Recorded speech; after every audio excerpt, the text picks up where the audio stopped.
بسم اللہ الرحمن الرحیم۔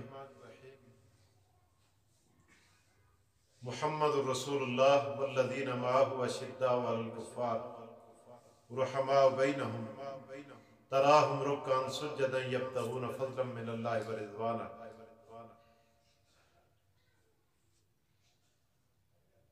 ماہ رجب میں سیدنا امیر معاویہ رضی اللہ تعالیٰ عنہ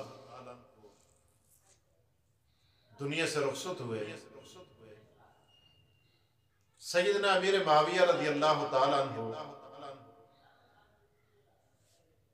کہ بہت سارے فضائل ہیں، لیکن سب سے بڑی خوبی یہ ہے کہ وہ نبی اکرم صلی اللہ علیہ وسلم کے صحابی ہیں، اور صحابی ہونا یہ ساری خوبیوں سے بڑی خوبی ہے۔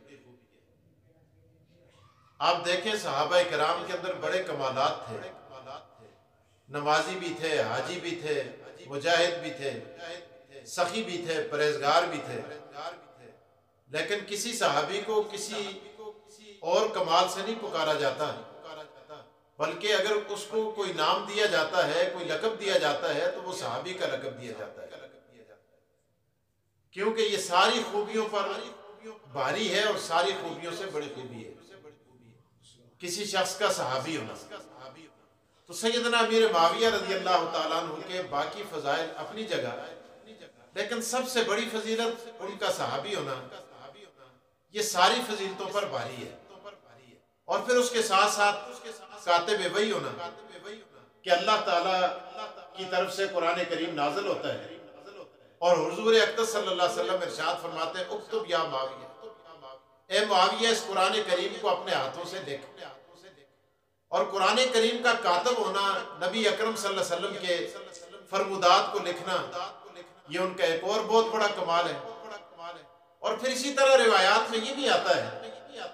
آقا دو جہاں محمد رسول اللہ صلی اللہ علیہ وسلم سفر فرما رہے ہیں تو ایک اونٹ پر سیدنا امیر معاویہ رضی اللہ تعالیٰ عنہ آقا دو جہاں صلی اللہ علیہ وسلم کے پیچھے تشریف فرمائے، اور جب اپنی منزل پہ جا کر اترتے ہیں تو حضور ارشاد فرماتے ہیں کہ معاویہ یہ بتاؤ تمہارے جسم کا کون سا حصہ میری پشت کے ساتھ لگ رہا تھا؟ تو سیدنا امیر معاویہ رضی اللہ تعالیٰ عنہ عرض کرتے ہیں یا رسول اللہ میرا سینہ آپ کی پشت مبارک کے ساتھ چپٹا ہوا تھا، لگا تھا۔ تو حضور ہاتھ بلند کر کے ارشاد فرماتے ہیں اے میرے اللہ معاویہ کے اس سینے کو علم سے بھر دے۔ اب جن کے لیے محمد رسول اللہ صلی اللہ علیہ وسلم ہاتھ بلند کریں، دعائیں کریں، التجائیں کریں اور اللہ تعالیٰ سے یہ کہیں کہ اے اللہ معاویہ کے سینے کو علم سے بھر دے۔ اور پھر حضور نے یہ بھی ارشاد فرمایا ایک موقع پر، ایک بہت بڑا واقعہ فتوح البلدان اور باقی کتابوں کے اندر لکھا ہے، لیکن میں اختصار کے ساتھ عرض کرتا چلوں کہ سیدنا امیر معاویہ رضی اللہ تعالیٰ عنہ کو حضور نے فرمایا احلم من امتی معاویہ، کہ لوگوں معاویہ میری امت کے لوگوں میں سے سب سے بڑا بردبار ہے۔ احلم کی اس میں تفصیل کا صیغہ ہے، حلیم، حلیم نہیں بلکہ احلم، بردباروں سے بڑا بردبار امیر معاویہ ہے۔ اور اس واقعے کا بھی پس منظر یہ ہے، حضور علیہ السلام کے پاس ایک غسانی شہزادہ آتا ہے حضور علیہ السلام کے لیے تحائف لے کر، گرمی کا موسم ہے، کہنے لگا یا رسول اللہ میں آپ کے لیے گفٹ لایا ہوں، تحفے لایا ہوں، وہ آگے میں نے رکھے ہوئے بہت دور، میں یہاں لا نہیں سکتا تھا، آپ اپنے کسی نوکر کو خادم کو بھیجیں تاکہ وہ اٹھا کر آپ کے لیے لے آئے۔ تو حضور علیہ السلام نے آواز دی امیر معاویہ رضی اللہ تعالیٰ عنہ کو، تو حضرت امیر معاویہ سے آپ نے فرمایا کہ معاویہ اس کے ساتھ جاؤ اور جا کر وہاں سے جو گفٹ تحفے میرے لیے لے کر آیا ہے وہ مجھے پہنچا دو۔ مدینہ منورہ ہے، وہاں سنگلاخ زمین ہے، سخت قسم کے نوکیلے پتھر ہیں، تو حضرت امیر معاویہ جلدی میں حضور علیہ السلام کا چونکہ فرمان تھا جاؤ، آپ نے جوتا تاراج نہیں کیا بلکہ برانا پا اس غسانی شہزادے کے ساتھ چل پڑے۔ زمین تپی ہوئی تھی، سنگلاخ تھی، پتھری نوکیلے پتھر تھے، تو سیدنا امیر معاویہ رضی اللہ تعالیٰ نے اس غسانی شہزادے سے کہا کہ بھائی مجھے اپنے ساتھ اپنے اونٹ پہ سوار کر دو کیونکہ میرے پاؤں جل رہے ہیں۔ اس نے کہا تو اے نوکر رسول اللہ کا کمی اور میں شہزادہ ہوں، میں تجھے اپنے ساتھ سوار کروں، میں تجھے اپنے ساتھ نہیں بٹھا سکتا۔ تو حضرت امیر معاویہ رضی اللہ تعالیٰ عنہ ساتھ چل رہے ہیں. آپ نے فرمایا اگر بٹھا نہیں سکتے تو مجھے اپنے چپل ہی دے دو, تم سوار ہو, میں پیدل جا رہا ہوں, دیکھو میں آبلا پا ہو گیا ہوں, میرے پاؤں پہ چھالے پڑ رہے ہیں, مجھے اپنی چپل دے دو تاکہ میں چپل پہن کر تیرے ساتھ پیدل چلا جاؤں, اگر تم برابر میں بٹھانا مناسب نہیں سمجھتے. بہرحال اس نے چپل دینا بھی سیدنا امیر معاویہ کو گوارا نہیں کیا, چل پڑے, وہاں سے تحائف اٹھائے اور لا کر محمد رسول اللہ صلی اللہ علیہ وسلم کی بارگاہ میں پیش کیے, اور اس غسانی شہزادے کی بدتمیزی کا سارا حال محمد رسول اللہ صلی اللہ علیہ وسلم کو سنایا, اور حضور علیہ السلام نے اس موقع پر فرمایا یہ احلم من امتی معاویہ, لوگوں معاویہ نے یہ سارا کچھ برداشت کیا, یہ میری امت کا سب سے بڑا بردبار ہے. لیکن ایک زمانہ وہ آیا جب امیر معاویہ خلیفہ بنے, سلطنت اور حکومت, یہی غسانی شہزادہ گرفتار ہو کر, باندھ کر, جکڑ کر امیر معاویہ کے سامنے لایا گیا. آپ نے اس کو پہچان لیا, اس کو کھولا, اس کی مہمان نوازی کی, اور اس کے بعد 10,000 دینار دے کر اس کو رخصت کیا. یہ حیران ہوا, کہنے لگا میں نے آپ کو کبھی دیکھا ہے؟ اس نے حضرت امیر معاویہ نے فرمایا ضرور دیکھا ہے تو نے, میں محمد رسول اللہ کا وہی کمی ہوں, وہی نوکر ہوں, آقا دو جہاں کا, جس کو تو نے ساتھ بٹھانا تو درکنار جوتا دینا بھی گوارا نہیں کیا.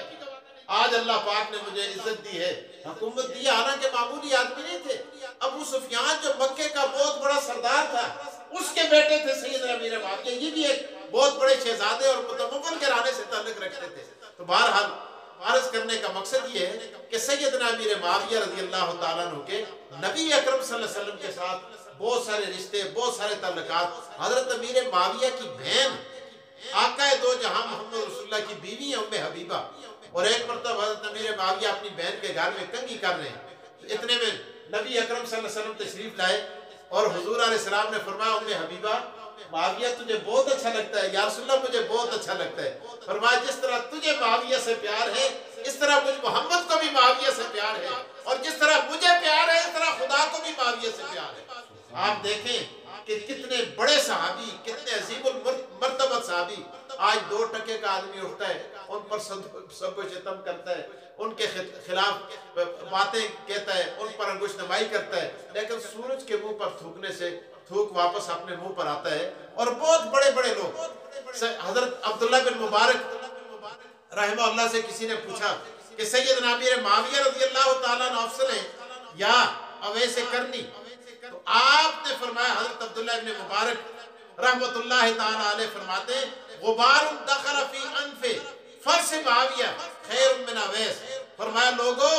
معاویہ کی سواری, جس سواری پہ معاویہ سوار ہوتا ہے, اس کے ناک کے اندر جو غبار داخل ہوتی ہے, فرمایا وہ بھی اویس سے افضل ہے, کیونکہ اویس کرنی تابعی ہے, سیدنا امیر معاویہ صحابی ہیں. اویس کرنی نے صحابی کو دیکھا اور امیر معاویہ نے محمد رسول اللہ کو دیکھا. اتنا بڑا مقام ہے. اور پھر اللہ اکبر, پیر پیران سیدنا شیخ عبد القادر جیلانی محبوب سبحانی رحمت اللہ تعالی علیہ, آپ سے کسی نے پوچھا, آپ نے فرمایا اگر در راہ گزرے معاویہ نشینم, فارسی کا جملہ ہے اگر در راہ گزرے معاویہ نشینم, اور آگے فرماتے ہیں وگر سمے اسب معاویہ برمن افتد, کہ میں معاویہ کے راستے میں بیٹھا ہوں اور معاویہ کی سواری آئے اور اس سے غبار اڑے اور عبد القادر جیلانی پہ پڑے. اور آگے فرماتے ہیں باعث نجات میں شناسم, کہ لوگوں اس غبار کا, معاویہ کی سواری کی پاؤں سے اٹھنے والی غبار کا اپنے اوپر پڑنا میں اپنے لیے نجات کا باعث سمجھوں گا. تو اللہ تبارک و تعالی ہمیں ان صحابہ کرام کے مرتبے اور مقام کو سمجھنے کی توفیق نصیب فرمائے. وآخر دعوانا الحمدللہ.